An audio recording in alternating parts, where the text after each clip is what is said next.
Assalamualaikum warahmatullahi wabarakatuh. Halo semua, perkenalkan nama saya Siti Nurheliza.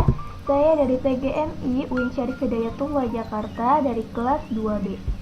Di sini saya akan membahas tentang kebutuhan peserta didik.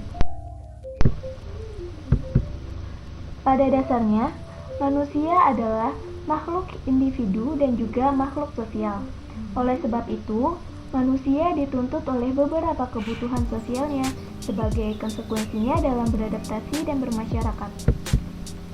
Di samping sebagai makhluk individu dan sosial, manusia juga sebagai individu yang mempunyai tingkah laku yang khas dan unik. Tingkah laku individu merupakan perwujudan dari dorongan untuk memenuhi kebutuhan-kebutuhannya. Oleh sebab itu, seorang guru perlu mengenal dan memahami tingkat kebutuhan peserta didiknya, sehingga dapat membantu dan memenuhi kebutuhan-kebutuhan mereka melalui berbagai aktivitas pendidikan. Di samping itu, dengan mengenal kebutuhan-kebutuhan peserta didik, guru memberikan pelajaran setepat mungkin sesuai kebutuhan peserta didiknya.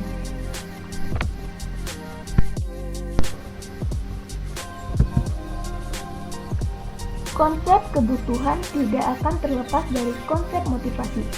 Konsep motivasi merupakan dorongan konsep perilaku serta tujuan.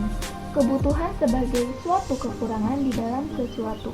Yang dimaksud sesuatunya itu seperti manusia, tumbuhan, maupun hewan. Di sini ada yang udah tahu belum apa yang dimaksud peserta didik? Yang dimaksud peserta didik merupakan anggota masyarakat yang berusaha mengembangkan potensi diri melalui proses pendidikan. Baik, kebutuhan peserta didik yang pertama yaitu ada kebutuhan psikologis. Sejumlah keperluan psikologis yang pemuasannya bersifat fundamental atau mendasar untuk penyesuaian. Penyesuaian psikologis menunjukkan suatu rasa aman, keseimbangan mental, ketenangan jiwa, kepuasan diri, dan harga diri. Lalu di sini ada kebutuhan menurut teori Maslow. Yang paling mendasar yaitu ada fisiologis yang meliputi makanan, minuman, tidur, pakaian, dan lain-lain. Yang kedua ada rasa aman, yaitu meliputi keamanan, keteraturan, stabilitas, dan lain-lain. Yang ketiga ada sosial, yaitu meliputi afeksi, relasi, keluarga, dan lain-lain. Dan yang keempat ada penghargaan, meliputi pencapaian, status, tanggung jawab, reputasi, dan lain-lain. Dan yang paling terakhir yaitu ada aktualisasi diri, yaitu meliputi pengembangan diri, pemenuhan ideologi, dan lain-lain.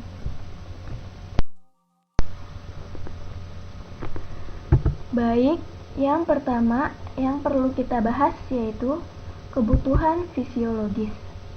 Level pertama dari hierarki kebutuhan manusia adalah physiological needs atau kebutuhan fisiologi kita. Level ini terdiri dari kebutuhan-kebutuhan fisik yang paling mendasar dan adalah hal-hal yang perlu kita untuk tetap hidup. Ini termasuk makanan, cairan, udara, oksigen, dan lain-lain. Sebelum bisa menangani kebutuhan yang lain, kebutuhan fisiologis manusia harus ditangani terlebih dahulu. Seseorang yang sedang benar-benar kelaparan tidak akan memikirkan reputasi mereka ataupun mencari teman. Setelah memenuhi kebutuhan level pertama, maka kita bisa mulai mencoba memuaskan kebutuhan level kedua, yaitu kebutuhan keamanan. Keamanan di sini bukan cuma berarti secara fisik, walaupun itu juga termasuk dalam level ini, tetapi juga mengenai rasa keamanan. Artinya, selain keamanan fisik, kebutuhan ini juga termasuk stabilitas dan ketergantungan, sekaligus perlindungan dari kriminalitas, terorisme, perang, penyakit, bencana alam, dan lain-lain. Keamanan juga termasuk keamanan secara mental, seperti kebebasan dari rasa takut, stres, dan lain-lain. Bila kita tidak merasa aman, maka kita tidak akan memikirkan kebutuhan sosial maupun kebutuhan yang akan dihargai oleh orang lain.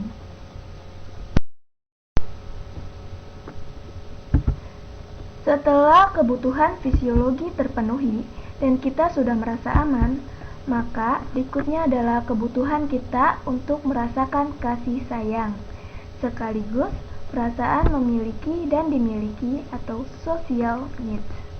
Yang dimaksud adalah kebutuhan manusia untuk merasa dibutuhkan agar dianggap sebagai warga komunitas sosialnya.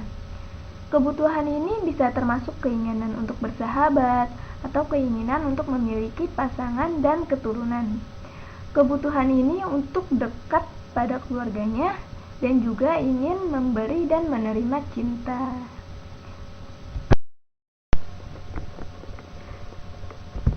Setelah mereka merasa bahwa kebutuhan fisiologi mereka terpenuhi, keamanan mereka terjamin, dan bahwa mereka adalah warga dari komunitas sosial mereka, mereka akan memiliki kebutuhan akan penghargaan. Kebutuhan ini adalah kebutuhan egonya atas keinginan untuk berprestasi dan memiliki prestis. Ini dapat termasuk keinginan untuk dihormati oleh orang lain, ketenaran, pengakuan, perhatian, reputasi, dan kepemilikan status.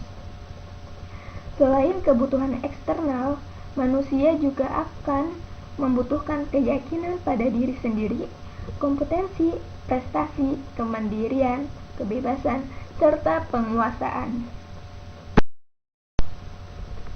Baiklah, setelah semua kebutuhan di atas terpenuhi, maka kita akan mencapai kebutuhan akan aktualisasi diri sendiri. Kebutuhan ini adalah mengenai membuktikan dan menunjukkan diri kepada orang lain.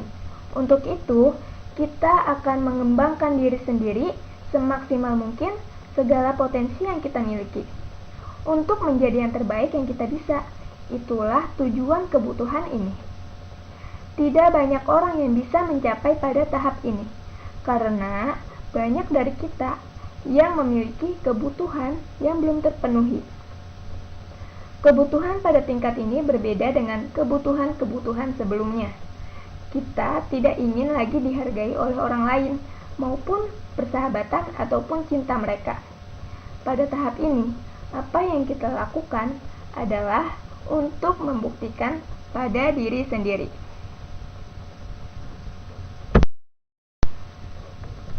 Di luar dari teori Maslow, yang terakhir ada kebutuhan sosial.